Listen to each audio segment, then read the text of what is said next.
ओम शांति।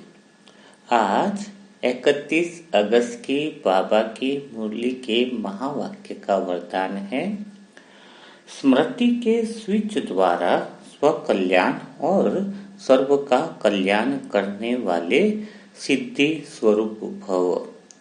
यानी आप आत्मा अगर चाहते हो कि स्व का कल्याण हो जाए और सबका कल्याण करने की ताकत आपके अंदर आ जाए तो सिर्फ एक ही काम करना होगा। कौन सा काम करना होगा कि आपका स्मृति का जो स्विच है वह ऑन हो जाए। अगर स्मृति है तो सेकंड में भगवान के पास, और अगर विस्मृति है तो सेकंड में भगवान से दूर, है ना। तो ऐसी कौन सी बातें हैं, अगर उनकी स्मृति रहे तो स्व का कल्याण हो जाएगा। यानी स्वयं का कभी अकल्याण होगा ही नहीं। और जब तुम्हारे स्व का कल्याण होगा तो विश्व का कल्याण तो आप स्वयं ही करोगे। तो आज बहुत अटेंशन से मुरली सुननी है। वैसे तो अव्यक्त वाणी होती है जो पूरे पुरुषार्थ को रिपीट करना होता है और अपने अंदर कितनी बातों को धारण किया है उसकी चेकिंग करने का समय भी यह रविवार के दिन ही रहता है, क्योंकि अव्यक्त वाणी रहती है। तो कौन सी स्मृति है याद रखे, कौन सी स्मृति हमें याद रहे तो हमारा सब कल्याण हो सकता है। तो यह हेडिंग में आप लिख लीजिए ताकि आपको कभी दोबारा रिपीट करो तो बातें आसानी से समझ में आ जाए, है ना। तो सबसे पहली बात है जो स्मृति में हमें आनी चाहिए वह कौन सी है कि हमें अशांति को क्या नहीं करना है। अशांति को मिटाने के लिए शांति की किरणों के नीचे नहीं बैठना है ना। यह सबसे बड़ी बात है जो बहुत पहले तुम्हें याद रखनी है, क्योंकि सही बात याद नहीं रहने से पुरुषार्थ गलत दिशा में हो जाता है। तो बात कौन सी बोली पहली कि अशांति को मिटाने के लिए शांति की किरणों के नीचे नहीं बैठना है। यह बात बिल्कुल शायद आपको समझ में आ रही है या नहीं, यह अपने आप से पूछो। इसी बात को स्मृति में रखना है। यानी कोई व्यक्ति अगर अशांत है, बहुत अशांत अपने आप को समझ रहा है, तो वो बाबा का गहरा योग कर ले, 2-4 घंटा योग करे, 8 घंटा योग करे, तो क्या उसको शांति आ गई? नहीं आएगी। बहुत गहरी बात है। अशांति को मिटाने का साधन यह नहीं है कि आप बहुत गहरी बाबा की शांति की किरणों में बैठे जाओ और आप शांत हो जाओगे। प्रैक्टिकल में देखा जाए तो शांति नहीं आ सकती है। आएगी तो अल्पकाल के लिए थोड़ी आ जाएगी तो ठीक बात है, लेकिन अशांति मिट नहीं सकती है। तो सबसे बड़ी गलतफहमी क्या है कि आप जब भी अशांत हो आप सोचो कि मैं शांति की किरणों के नीचे बैठ जाऊं, बाबा की असीम शांति की किरणों के नीचे बैठ जाऊं तो मुझे गहरी शांति आ सकती है। नहीं आएगी, है ना। क्यों नहीं आएगी? इसी को स्मृति में लाना है, इसी बात को समझना है। तो सबसे पहले सोचो कि अशांति आई कैसे, अशांति आई कहां से। अगर तुम शांत थे और अशांति आई, इसका मतलब अशांति से पहले तुम क्या थे। पहले तो ये समझना होगा कि अगर तुम अशांति आ गई है, तुम अभी किसी वजह से अशांति है, तो इसका अर्थ क्या है कि अशांति है। इसका अर्थ है कि तुम इसके पहले शांत थे, कोई न कोई सिरा अशांति का था और कोई न कोई ऐसा पल और ऐसा समय आया जो तुम्हारी शांति जो है वह अशांति में बदल गई। तो अब प्रश्न यह उठता है, क्या तुम्हारे पास जो शांति थी वह अशांति में बदल सकती है? क्या ऐसा संभव है कि तुम गहरी शांति में थे और जब तुम शांति में ही थे तो वो अशांति में बदली कैसे? सबसे पहली बात तो यह आई। तो इसमें दो बातें निकलती हैं कि या तो आप अशांत से पहले शांत थे ही नहीं, सदाकाल के लिए झूठ की दुनिया में तुम अशांत ही चल रहे हो। एक तो पहला तो यह बात हो सकती है। दूसरी बात यह हो सकती है कि तुम जिसको शांति समझ रहे थे वह झूठी शांति थी, वह असली शांति थी ही नहीं। असली शांति होती ना तो तुम अशांत हो ही नहीं सकते थे, है ना। तो तुम जो इसको शांति समझ रहे थे वह असली शांति थी ही नहीं। यह हो गई दूसरी बात। तो तीसरी बात बाहर निकल के आती है, तो फिर अशांति को खत्म कैसे करें। अगर बात यहाँ पे आती है कि शांति की किरणों में बैठ जाए और शांति नहीं आ सकती है, तो शांति फिर अशांति फिर खत्म कैसे हो, है ना। पॉइंट टू पॉइंट बात को समझेंगे तो आप बात की गहराई में जा पाएंगे। तो अशांति को मिटाने का एक मात्र साधन है जो नीचे आपको लिखना होगा। अशांति को जानना ही अशांति को मिटाना है। अशांति से हम तभी मुक्त हो सकते हैं जब हम अशांति को जान पाएंगे कि हमारी अशांति आई कहाँ से है ना। अशांति आखिर में दिख क्यों रही है मुझे, है ना। अशांति वास्तव में अशांति है भी या नहीं है ना। तो जब तक हमें अशांति का ज्ञान नहीं होगा ना, तब तक हम शांत नहीं हो सकते हैं। तो हमें अशांति का ज्ञान बहुत ज्यादा जरूरी है। तभी तो भगवान ने आकर सीधा आपको योग नहीं सिखाया, पहले ज्ञान सिखाया, पहले समझ सिखाई। तो समझ क्या है कि अशांति को जानना ही शांति है। अशांति को दबाना, अशांति से भागना शांति नहीं है। अशांति को सामने से दूर से देखना ही नहीं, आंखों में पट्टी बांध लो और योग में बैठे जाओ, यह भी नहीं है। जब तक तुम योग में बैठे हो और फिर वापिस आ गए, जैसे मोबाइल में हमने बंद कर दिया तो फाइल चली थोड़ी गई, चालू करेंगे तो कुछ देर के लिए वो फाइल चली गई, वापिस तो वो है ही ना, है ना। कुछ देर के लिए भूल गए ना, फिर वो जो योग में बैठे हो वो क्या हुआ, एक्चुअल में अशांति का समाधान नहीं हुआ। वो कुछ देर तक तुम बैठे हो, उस वायुमंडल में बैठे हो। जैसे मूवी देखने चले गए तो भूल गए कुछ टाइम के लिए, वापिस बाहर निकलते तो सारी बातें याद आ रही है ना। तो इसका अर्थ क्या हुआ कि आपने परमानेंट वो अशांति को खत्म ही नहीं किया। एक्चुअल में अशांति को खत्म करना है, अशांति को मिटाना है, तो सबसे बड़ी बात शांति लाने से अशांति नहीं मिटेगी। बहुत गहरी बात है, क्योंकि अशांति का ज्ञान तुम्हें होना चाहिए, वही शांति है, वही सच्ची शांति है। तभी आपके अंदर शांति आएगी। यानी शांति की किरणें लेने का अर्थ क्या है, अशांति को जानना। तो अशांति को जान लिया तो वह क्या होगी, मिट जाएगी। अब आगे हम इसी को थोड़ा सा गहराई में जाएंगे। यहाँ तक आपका स्मृति का स्विच ऑन हो रहा है ना। आपने देखा होगा, आप किसी परेशानी की वजह से अशांत हो, क्या आपका योग करने से शांति आ गई? पूछो, हाँ 1-2 घंटा ही होगी, वापिस तो आप अशांत हो गए। घर की कुछ समस्या है, सेंटर चले गए, ठीक है आप शांत हो गए। घर पे आए तो फिर अशांत हो गए। कोई कर्जे वाला परेशानी में पैसा मांग रहा है तो थोड़ी देर के लिए उससे दूर चले गए। फोन बंद कर लिया तो आपको लगा मैं रिलैक्स हूँ, लेकिन फोन चालू किया फिर वापस उसका फोन बजने लगा, घंटी बजने लगी, है ना। तो आप थोड़ी देर के लिए जो शांति का अनुभव कर रहे हो वो तो अशांति को मिटाना हुआ ही नहीं ना। उससे क्या अशांति मिटी है? नहीं मिटी ना। तो अशांति तभी मिट सकती है जब तुम्हें अशांति का पूर्णतया ज्ञान हो, ठीक है। तो अशांति तुम्हारी मिट सकती है।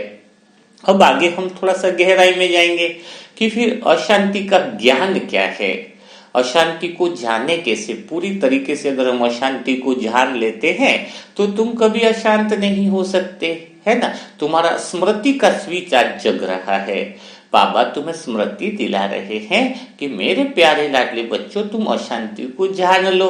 और तुम बैठे हो शांति को पाने में, जबकि तुम हो ही शांत स्वरूप, और तुम और शांति की किरणें ले रहे हो तो शांति आएगी नहीं। हाँ, आत्मा को जानना है, सत्य को जानना है, तो असत्य जिसको पकड़ रखा है इसको छोड़ना ही पड़ेगा, तो ही तुम सत्य को जान पाओगे, है ना। कितनी गहरी बात है। बाबा तो हर बात स्पष्ट रूप से बताते हैं, लेकिन कोई बात को कैसे पकड़ता है, यही तो सबसे बड़ी प्रॉब्लम है ना। तो अभी शुरुआत हमने कहाँ से करी थी, आप समझ गए ना। स्मृति का स्विच ऑन करना है तो सबसे पहली बात जाननी थी कि अशांति को शांति की किरणों से शांत नहीं किया जा सकता है। उसी के अंदर हम आगे क्या बढ़े, तो फिर कभी न कभी तुम शांत थे तभी तो तुम अशांत हुए, दूसरी पॉइंट आई। और कभी न कभी शांत थे, इसका अर्थ क्या है कि अगर शांत थे तो अशांत हुए क्यों। तो दूसरी बात क्या समझ में आई कि जो शांति थी वो फिर सच्ची शांति नहीं थी। सच्ची शांति होती तो तुम अशांत ही नहीं होते। तो तीसरी बात क्या समझ में आई कि अशांति को जानना ही शांति है। 2 घंटा योग करने लेने से अशांति मिट नहीं सकती है। ज्ञान अशांति का होना चाहिए, है ना। तो यहाँ पर आप बातों को समझ गए होंगे। तो अब हम देखते हैं कि आपके जीवन में अभी क्या क्या अशांतियां हैं। देखो, आपने हमेशा अगर मुरली को वर्तमान में रह करके सुनोगे तो आपको ज्ञान का मजा आएगा। मुरली का अर्थ है तुम्हारी अभी इस पल में जो समस्याएं चल रही है उन समस्याओं से मुक्ति हो जाए तो तुम्हें ज्ञान, तो तुम्हारे मुरली सुनने का महत्व है। मुरली यानी अभी जो समस्या है तुम्हारी, भविष्य में सतयुग में जाना, ये जाना, वो सब बात की बात है। तुम दुखी रह रहे हो तो तुम सुख की दुनिया में कभी प्रवेश नहीं कर सकते। अभी तुम परेशान हो तो शांति की दुनिया में जा कैसे जा सकते हो। तुम्हें सुख, शांति और आनंद का जीवन का अनुभव इसी पल करना है, इसी सेकंड में करना है। इस समय अगर तुम वास्तव में थोड़ी बहुत भी परेशानियां हैं तुम्हारे अंदर तो तुम पूर्णतया मुक्त नहीं हुए, सतयुग के ऊंचे पद के लिए लायक ही नहीं हो, है ना। तो इम्पोर्टेंट बात, हमेशा मुरली का मंथन सुनो, मुरली की बातों को सुनो। वह इस पल के लिए है, भविष्य के लिए है ऐसा मत सोचो। इस पल में तुम सुखी हो तो भविष्य में तुम ऑलरेडी सुख की दुनिया में चले जाओगे हमेशा। नहीं तो कई लोग कहते हैं ये तो समस्या भी कलयुग की है तो रहेंगी, हमें तो सतयुग में जाएंगे तो नहीं रहेगी। अरे आपने अभी समस्याओं को महसूस कर रहे हो, अभी अशांति को महसूस कर रहे हो, तो तुम शांति की दुनिया में जा ही नहीं सकते। तुम्हें अभी अशांति को ही नहीं जाना तो शांति में कहां से जा पाओगे। वही तो संस्कार लेकर के जाओगे, है ना। तो सारी बातों को समझना का जो तरीका वो यही है कि तुम्हारी इसी पल समस्याएं खत्म होनी चाहिए, इसी पल तुम समस्या से मुक्त होने चाहिए, इसी पल तुम अशांति से मुक्त होने चाहिए। तो चलो शुरुआत करते हैं। हम यहाँ तक पहुंच रहे होंगे, आपको पूरी तरीके से मेरे शब्दों के साथ बने रहना होगा, क्योंकि ये शब्द गहरी शांति में आपको लेकर के जाएंगे, है ना। पूरी एकाग्रता से आपको सुनना होगा ताकि भगवान आपकी पूरी मदद कर पाए। तो अभी जो भी आपके पास अशांति है उसका कारण समझ लेते हैं, उस अशांति को समझ लेते हैं, जिससे आपका शांत होना सदा के लिए हो जाएगा। आपकी शांति भंग होने वाली नहीं रहेगी। तो आपकी अशांति का कारण है, सारी समस्याओं का जो कारण है वह किसको है। समस्या का कारण जो है वह मैं को है। अशांत कौन हुआ, आप बोलोगे मैं अशांत हुआ। आप बोलोगे परेशान कौन हुआ, तो आप बोलोगे मैं परेशान हुआ। आप बोलते हो ना, यही तो शब्द निकलेगा ना। फोन भी आएगा मुझे आत्मा के पास भी, तो क्या कहते हो कि भाई जी आज मैं बहुत परेशान हूँ, है ना। तो कोई बच्चे ने बाप को कुछ बोल दिया तो बाप बोलेगा मैं आज बहुत दुखी हूँ बेटे से, है। कोई गरीब हो गया, धन का कर्जा, तो बोलेगा आज मैं बहुत कर्जे में हूँ। तो सारा केंद्र बिंदु कहाँ पर आया है, सारा केंद्र बिंदु आया कि मैं परेशान हूं, मैं दुखी हूं, मैं अशांत हूं, मैं तकलीफ में हूं, है ना। मुझे कोई पूछता नहीं है, तो मैं ही सारे केंद्र बिंदु में आया है ना। तो सारी समस्याएं किसको महसूस हो रही है, मैं को। ठीक बात है, ओके। और सारी परेशानियों की बातें कौन सी है, सारी परेशानियों की बातें सारी जगत की है, संसार की है। आप बोलोगे मेरा बेटा से मैं दुखी हूं, है, तो बेटा भी तो संसार में ही है ना। मैं कर्जे में हूं तो कर्जा, धन दौलत भी संसार में ही है। तो सारा जो दुख और परेशानी है वह उस मैं को है। ये बात तो आपको समझ में आ गई, क्लियर हो गई, ठीक है। अब बात यहां पर आती है कि चलो आपकी अशांति को मिटा देते हैं, अशांति, दुख और परेशानी को मिटा देते हैं, है। तो अभी आप जैसे कहोगे कि मेरे पति से मैं बहुत दुखी हूं, चलो ठीक है, आप बोल रहे हो कि मेरे पति से बहुत दुखी हो, तो चलो आज मैं ही डिसीजन लेता हूं कि आज आपके सारे दुखों को, अशांति को मैं मिटा देता हूं। तो जैसे कोई बीमार व्यक्ति होता है, डॉक्टर बोलेगा कि मेरा भाई बीमार है, तो हम क्या बोलेंगे, उसको सामने लाओ, मैं उसका इलाज कर दूंगा। उसको सामने लाओ तो मैं उसको तुरंत इलाज कर दूंगा, तुरंत ठीक कर पाऊंगा। लेकिन आप अपने भाई को ला ही नहीं पा रहे हो तो ठीक हो ही नहीं रहा है ना। तो अब बात आती है कि आप उस मैं को मेरे सामने लेकर के आओ तो मैं उसको शांत कर दूंगा। आप बोल रहे हो कि मैं परेशान हूँ है पति की वजह से या फिर कोई और बातों से, जो भी है, लेकिन आप बोल रहे हो मैं दुखी हूँ, तो मैं भी आपको क्या बोलता हूँ, ईमानदारी से आत्मचिंतन करने की बात है कि आप उस मैं को लेकर के आओ तो मैं उसे शांति दे दूंगा, मैं उसे सुख दे दूंगा। तो क्या आप उस मैं को सामने ला जा सकते हो? है आत्मा हूं, आत्मा का साक्षात्कार तो हमेशा किया कि पॉइंट स्वरूप है, लाइट स्वरूप है, आनंद स्वरूप है, सब बिंदु देखते हो, पर उस मैं को कभी देखा? उस मैं को कभी देखा आपने जो बोलता है मैं दुखी हूं, मैं परेशान हूं, मैं अशांत हूं? है उस मैं को आपने देखा ही नहीं है? और बाबा पूरी मुरलियों का सार समझाते हैं, यही मैं दुख का कारण है और इसी मैं को समाप्त करना है। इसी मैं को खत्म करने के लिए बाबा धरती पर आए, क्योंकि सारे दुख का कारण कौन है? मैं है। और तुम दुखी और परेशान होते नहीं तो भगवान इस धरती पर आते नहीं, है ना? कितनी गहरी बात है कि अगर तुम दुखी परेशान होते नहीं तो भगवान इस धरती पर आते नहीं। तो दुख में क्या पता चला, अशांति में क्या पता चला कि मैं अशांत हूं, लेकिन जब तुम्हें मैं को बोला गया कि सामने लाओ तो आत्मा का साक्षात्कार और भी हो जाता है कि मैं बिंदु स्वरूप, आनंद स्वरूप, सामने आपके बेटे का भी साक्षात्कार होता है, पर जो मैं बोटा बोल रहा है उस मैं को दिखता नहीं है, वह मैं कहीं दिखता ही नहीं है। तो और उसी मैं को क्या बोला गया है? उसी मैं को हम माया बोलते हैं। माया बड़ी खतरनाक है, माया बड़ी चतुर्भुजा है, माया बड़ी विध्वंसक है, लेकिन माया में दिखती नहीं है। जो दिखती नहीं है वो भी इतनी बड़ी ताकतवर है। तो अब प्रश्न उठता है कि जो मैं दुखी है ही नहीं, मैं दुखी बोल रहा है, जो मैं अशांत बोल रहा है, वह मैं तो आप सामने नहीं ला पा रहे हो। तो जो दिख नहीं रहा है उसको शांत कैसे करें? यह सबसे बड़ी बात है। तो फिर भी आपका जो परेशानी बनी हुई है कि एक अंदर से बात है कि मैं दुखी हूं, तो उस मैं को फिर भी हम समाप्त करेंगे। आपको फिक्र करने की बात नहीं है कि आप मैं को सामने नहीं ले पाए तो आपकी अशांति नहीं मिटा पाएंगे, आप मैं को सामने नहीं लाए तो आपके दुख को नहीं मिटा पाएंगे, कोई दिक्कत नहीं। खाली यह स्मृति आपको दिला रहे हैं कि आप मैं को सामने नहीं ला पा रहे हो, मैं को न तो खुद देख पा रहे हो, न मैं को हमें दिखा पा रहे हो, लेकिन बस ये मान रहे हो कि मैं दुखी हूं, है ना? अब वह मैं आया कहां से? अगर उसकी हिस्ट्री समझ लोगे, उस मैं के बारे में अगर तुम्हें ज्ञान हो गया तो तुम सदा के लिए गहरी शांति में चले जाओगे, सदा परम शांति में चले जाओगे। ठीक है ना? बहुत अच्छे से समझ रहे होंगे, क्योंकि बाबा की बातें तो गहराई में ही है, और जब तक गहराई में नहीं जाएंगे तो मुरली मंथन का मजा नहीं आएगा। इसलिए मुरली सुनने वाले लाखों लोग होते हैं, मुरली मंथन गहराई में सुनने वाले बहुत कम आत्माएं रहती हैं, है ना?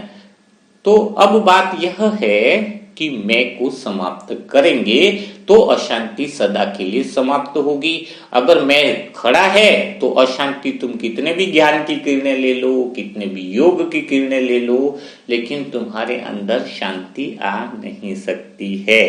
तो यहां तक आप साथ में चल रहे हो मेरे साथ, बातों के साथ, शब्दों के साथ, तो उस मैं की उत्पत्ति कहां से होती है उस बात को हमें पहले समझना होगा, तो बहुत आनंद आएगा। अब पहली बात एक क्लियर तरीके से समझो, तुम्हें शांत रहने के लिए कौन सी स्मृति लानी है, तो तुम ऑटोमेटिकली वह अशांति का ज्ञान तुम्हें स्पष्ट हो जाएगा। तो पहली बात ध्यान रखनी है कि सत्य हमेशा एक होता है और सत्य ही सत्य के साथ मिल सकता है। जैसे अगर अभी दिन है, 5 लोगों ने बोला दिन है, तो दिन ही है, 5 सत्य थोड़ी हुए, सत्य तो एक ही हुआ कि दिन है ना? तो पहली बात एक पक्की रखो कि सत्य जो है वह किसके साथ मिलकर रहता है? सत्य सत्य के साथ ही मिल सकता है, कभी सत्य असत्य के साथ जुड़ नहीं सकता है।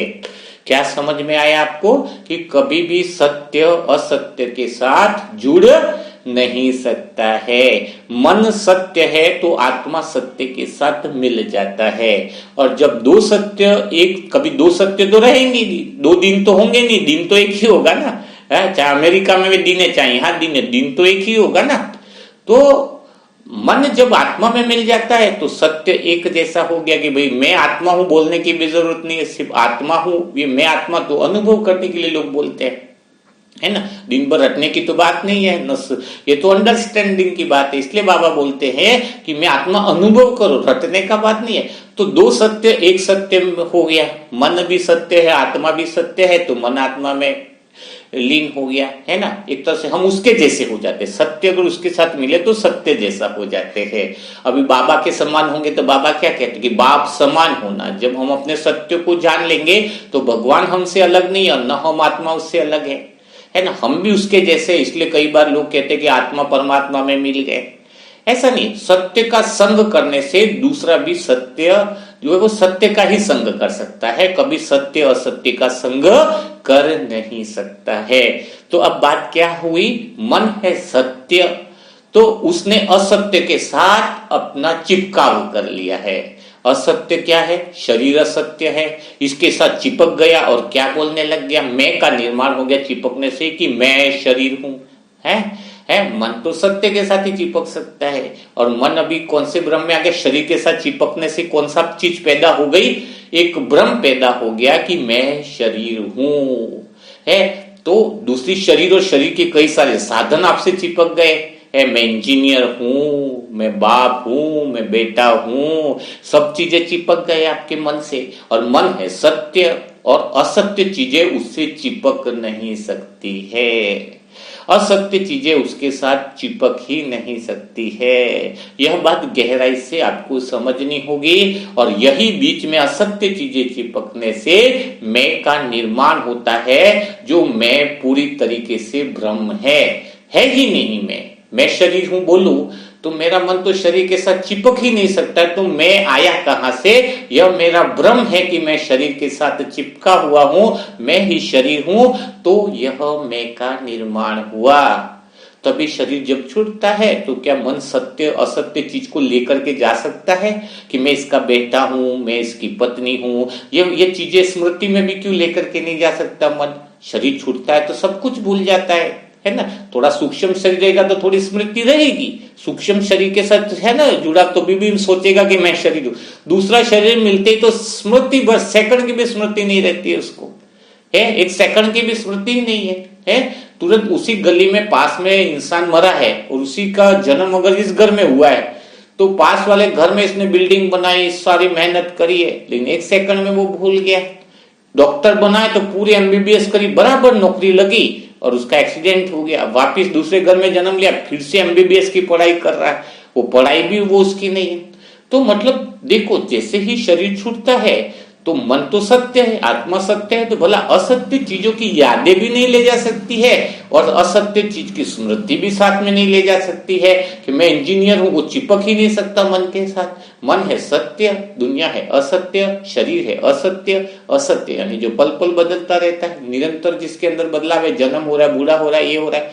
तो वास्तव में देखा जाए तो कोई बोलता है ना कि मेरा शरीर का जन्म हुआ, तो वास्तव में मैं जन्मा भी नहीं हूं, तो मेरी मृत्यु कहां से हो। जन्म हुआ तो मैं चिपका हुआ हूं, तो मेरे जन्म हुआ ना, मैं तो चिपका हुआ ही नहीं, ना मेरी मृत्यु हो। कोई बाप कहता है आज मैं बहुत दुखी हूं, मेरा बेटा मर गया। अरे बेटा मर गया तो हम उसको दिलासा क्या देते, अरे बेटा तो आत्मा ही था, बेटा तो यही था, वो तो दूसरी जगह जन्म ले लेगा, भला वो मरा थोड़ी है। अरे उसको यह थोड़ी समझाना है कि तुम्हारा बेटा मरा नहीं है, तुम्हारा बेटा, सबसे पहले तो उसको यह समझाना है कि तुम बाप ही नहीं हो।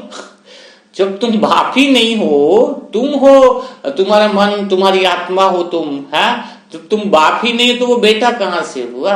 गहरी बात तो ये हुई कि तुम बाप ही नहीं हो, और जो बाप तुम हो नहीं उसको तुम मैं बना के बैठे हो कि मैं बाप हूं, और फिर जो मैं है नहीं उसको तुम दुख मान करके बैठे हो, है ना। तो सबसे पहली बात, अगर बातों में आप बने हुए हो तो क्या बात आपको समझ में आ रही है कि असत्य चीजें मन के साथ चिपक नहीं सकती है, और मन जो है वो द्वापर युग से असत्य चीजों से चिपक गया है, शरीर से चिपक गया, देह के साधनों से चिपक गया, और जैसे ही वह चिपक गया अपने आप को अधूरा मानने लगा। मैं शरीर हूं तो शरीर को बहुत सारे कपड़े चाहिए, शरीर को रहने के लिए बहुत बड़ा मकान चाहिए, फिर कारें आ गई तो इतनी कार से क्या चलेगा, इतने बड़े साधन चाहिए, है ना। तो उसका मन का जो मैं है बहुत बड़ा हो गया है, बहुत, और झूठे में इतने बना रखे हैं कि वो चाहे तो भी शांत नहीं हो सकता है, चाहे तो भी शांति में आ ही नहीं सकता है। क्यों? क्योंकि वो विषय जो है वो इतने सारे हैं जो झूठा मैं बना करके बैठा है, जो भ्रम है। जब तक वो मन उस भ्रम में जी रहा है कि मैं ये हूं, जो वो है नहीं, वह अगर बन करके बैठा है तो भला उसको शांति कैसे मिलेगी? वह तो उसी के पीछे भागता रहेगा, तभी तो किसी की दौड़ समाप्त नहीं हो रही है, क्योंकि वो विषय वासनाओं में भाग रहा है, क्योंकि झूठा मैं बन के बैठा है। और वह जो झूठा मैं बना है, जो मैं है ही नहीं, जो झूठा मैं साधनों से ही बना है ना। आपका मैं कौन सा बना? मैं इंजीनियर, तो इंजीनियर प्रकृति के पांचों तत्वों वाली बात हो गई। तो भला पूरा संसार ही से आप बने हो, तो संसार आपको कोई चीज पूरी कैसे करेगा? है, कितने साधन लाओगे? आप थक जाओगे। 25 बिल्डिंग बनाओगे तो 50 की आशा रहेगी। क्यों? क्योंकि वो मैं कभी पूरा हो ही नहीं सकता। मैं तब पूरा हो जब वो मैं ओरिजिनल हो। मैं तो भ्रम है आपका, है ना। तो मैं को मिटाने का अर्थ है कि तुम उस मैं को मिटाने जाओ। जंगल में आग लगी नहीं है तो आग मिटाए कैसे? कितना सारा पानी ले आए, ढूंढते रहे कि चलो भाई पानी है, पर आग तो दिखे। खाली गलत फहमी हो जाएगी कि आग बंद होगी, फिर आपको लगेगा आग लगी हुई है। आग लगी हो तो आग बुझाई जाए। तुम अशांत हो तो तुम्हारे शांति दिलाई जाए ना। तुम अशांत वास्तव में हो, वह भ्रम में हो, तो भ्रम को तो मिटाया नहीं जा सकता, सत्य को मिटाया जा सकता है ना। मतलब असत्य हो उसको मिटा जाए कि भाई असत्य है भी सिर्फ, तुम तो भ्रम में हो, बिल्कुल भ्रम में हो कि तुम ऑलरेडी शांति में ही हो, तो भला तुम्हें शांति कैसे दी जाए? तुम वास्तविक रूप में अशांत हो तो तुम्हें शांति भी दी जाए। तो तुमने ये भ्रम पाल रखा है कि मैं ये हूं, मैं फलाना हूं, मैं वो हूं, मैं वो हूं, मैं वो हूं, है ना। और उसका मिलन सत्य के साथ हो नहीं सकता है। मन सत्य है और गलत चीजों के साथ, असत्य चीजों के साथ चिपकाव कर लिया है और उसी को मैं मानकर बैठा है। मैं ये हूं। ये बात बार बार रिपीट क्यों कर रहा हूं? क्योंकि यह स्मृति अगर आपको आ जाए, मेरा मन सत्य है, असत्य चीजों से जुड़ नहीं सकता है और मुझे इसके प्रयास में समय वेस्ट नहीं करना चाहिए। कितनी गहरी बात है ना। तो सत्युग में क्या होता है? मन सत्य आत्मा के साथ ही जुड़ा हुआ रहता है।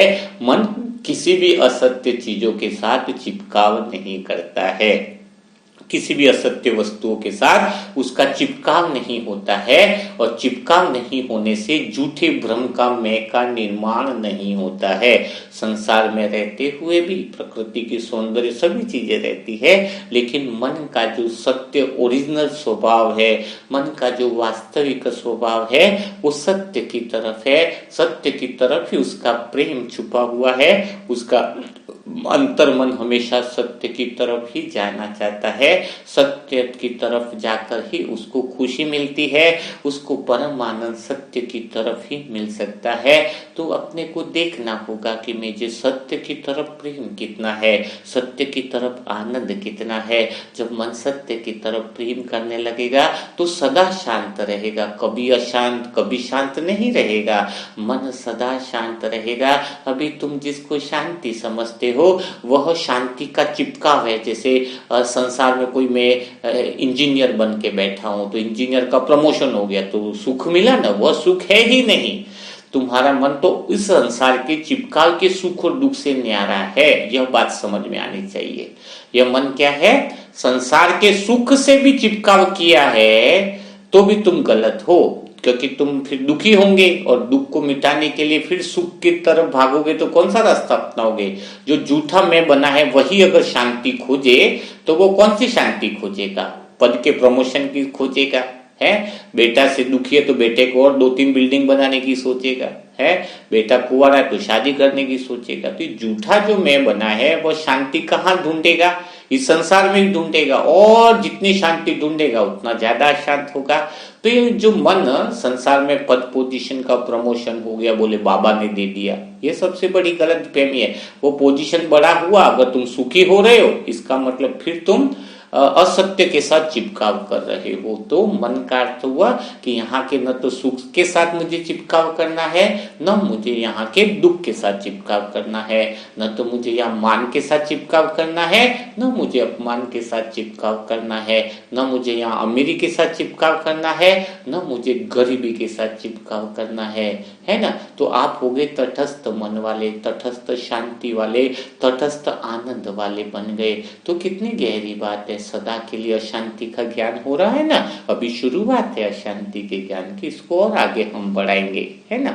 तो अभी और नेक्स्ट टॉपिक इसको समझ लीजिए। तो फिर शरीर क्या है आपके लिए। अब आपको समझ में आया कि शरीर से चिपकाव नहीं करना है। तो देह, जैसे बाबा बार बार कहते हैं कि शरीर एक कमरा है, ठीक बात है, कमरा है, लेकिन आपको शरीर क्यों दिया गया है। आप शरीर की रख रखाव करके शरीर की कीमत चुकाते हो, नहाते हो, धोते हो, फ्रेश रखते हो, बाल कटवाते हो, सब कुछ करते हो। तो शरीर में रहने की आप कीमत चुका रहे हो। शरीर को ध्यान रखना, आराम से रखना, ये क्या है, कीमत ही तो चुका रहे हो। तो शरीर की कीमत आप चुका रहे हो, लेकिन इसके बदले में आप कुछ पा नहीं रहे हो। तो आपसे ज्यादा मैं कड़े शब्दों का इस्तेमाल करूंगा कि मूर्ख कोई नहीं हो सकता है। शरीर को मैं ध्यान रख रहा हूँ, रख रखाव कर रहा हूँ, समय पर बाल कटाना, समय पर खाना खिलाना। तो किसी होटल में रुके हो और कहीं काम करने गए तो कमरे का किराया दे रहे हो, लेकिन कुछ काम नहीं कर रहे तो नुकसान हुआ कि नहीं हुआ। तो शरीर का किराया मैं चुका रहा हूँ। तो इसका अर्थ है कि शरीर मुझे इसलिए मिला, ये कमरा इसलिए मिला है ताकि मैं इसमें रहकर सत्य तक पहुंच पाऊं, सत्य की यात्रा कर पाऊं, सत्य के आनंद को महसूस कर पाऊं, सत्य का आनंद ले पाऊं, मेरे मन की चेतना दिन ब दिन बढ़ा सकूं, मेरा आध्यात्मिक स्तर एक तरीके से बहुत ज्यादा ऊंचाई पर चला जाए, उसको कहेंगे। इसलिए शरीर मिला है कि मैं दिन भर जो है वो शरीर की कीमत चुका रहा हूं, तो उसका फल कुछ पाऊं, नहीं तो मैं तो लॉस में जाऊंगा ना। शरीर भी मिला है, शरीर के कमरे का किराया भी चुका रहा हूं, और मैं भगवान की याद में नहीं रह रहा हूं, सत्य की तरफ नहीं बढ़ रहा हूं, सत्य के ज्ञान का मनन चिंतन नहीं कर रहा हूं, है। तो फिर क्या होगा, तो फिर तो नुकसान का सौदा हो जाएगा। और प्रकृति क्या करे, शरीर कमरा क्या करे, टिक टिक निरंतर चलता जा रहा है। धड़कन जो चल रही है वो घड़ी है, आपकी श्वासें चल रही वो घड़ी है, और वो यह आपको बता रही है कि तुम इस शरीर में रह के कुछ करो या न करो, तुम्हारा टाइम पूरा हो रहा है। ये श्वास की घड़ी इतनी फास्ट चल रही है कि तुम्हें उससे फास्ट चलना पड़ेगा। समय आने से पहले तुम्हें पूर्ण होना पड़ेगा, क्योंकि ये श्वास की घड़ी अपना काम रुकेगी नहीं कि तुमने कुछ काम नहीं किया, तुमने मुरली मंथन नहीं सुना, तुमने स्व पुरुषार्थ नहीं किया तो थोड़े समय तक में रुक जाती, वो नहीं रुकेगी। वो तो निरंतर आपका समय पूरा हुआ इस कमरे में रहने का, बोले अब जाओ यहाँ से, वो बंद हो जाएगी, हर्ट बंद हो जाएगा, तुम्हारा टिक टिक करना बंद हो जाएगा, घड़ी बंद और तुम बिखर जाओगे।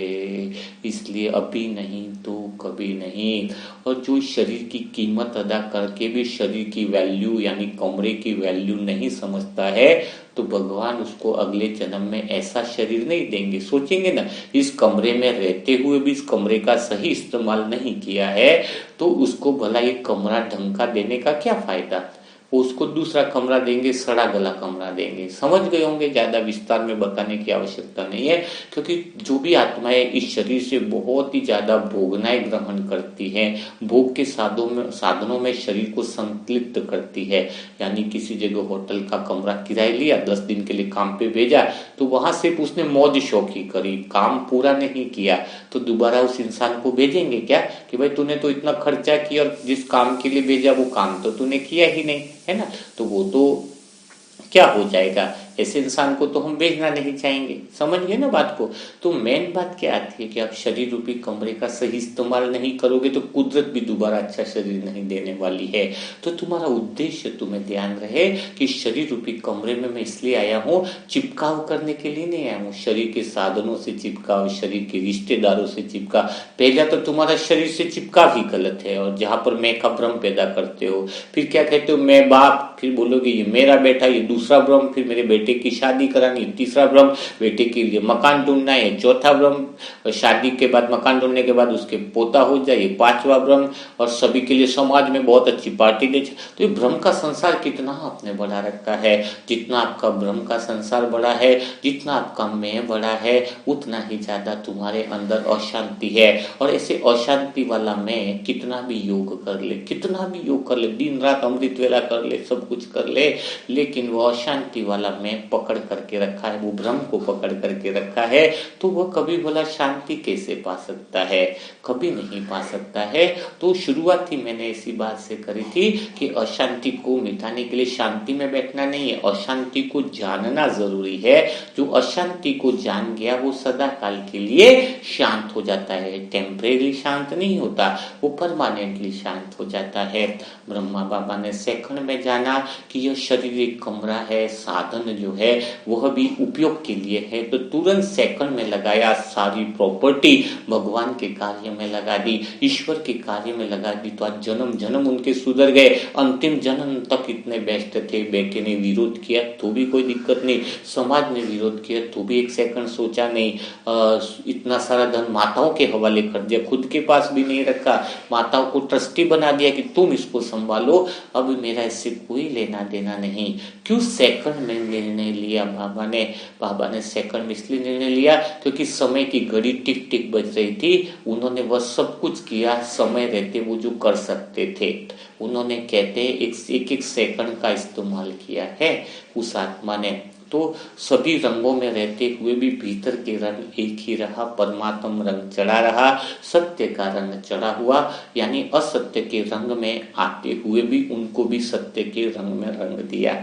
उनके करीब जो भी आत्माएं आई, उनके संग में जो भी आत्माएं आई, वो उनके रंग में नहीं रंगे, उनको अपने रंग में रंग दिया।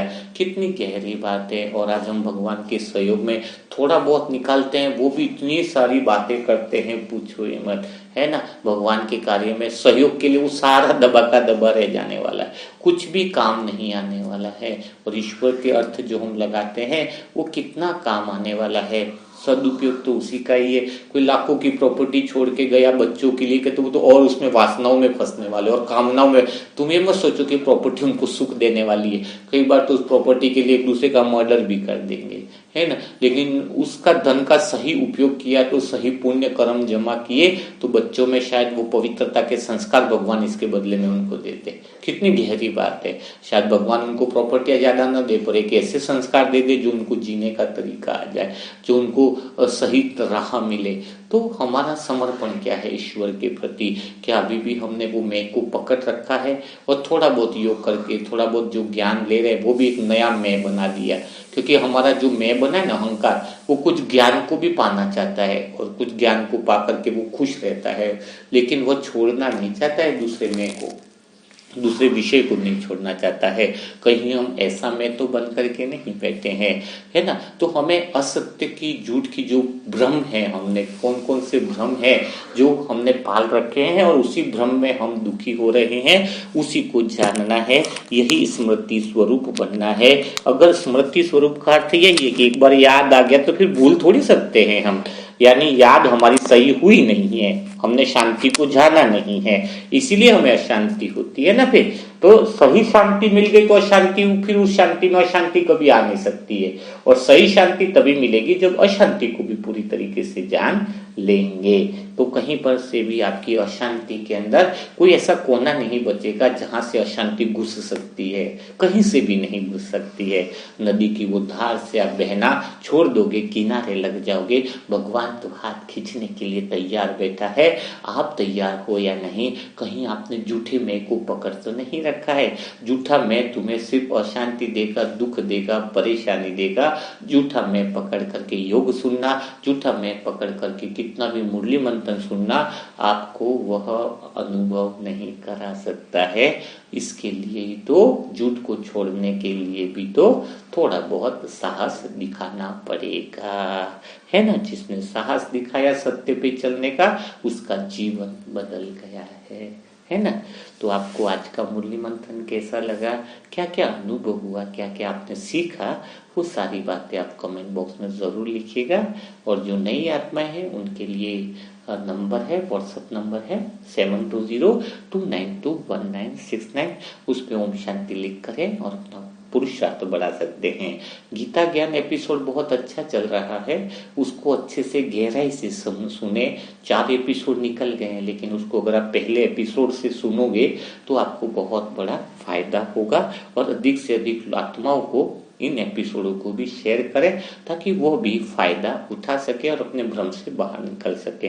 तो कल फिर हम मुलाकात करेंगे ऐसे ही मुरली मंथन के साथ। तब तक के लिए सभी भाई बहनों को ओम शांति, ओम शांति, ओम शांति।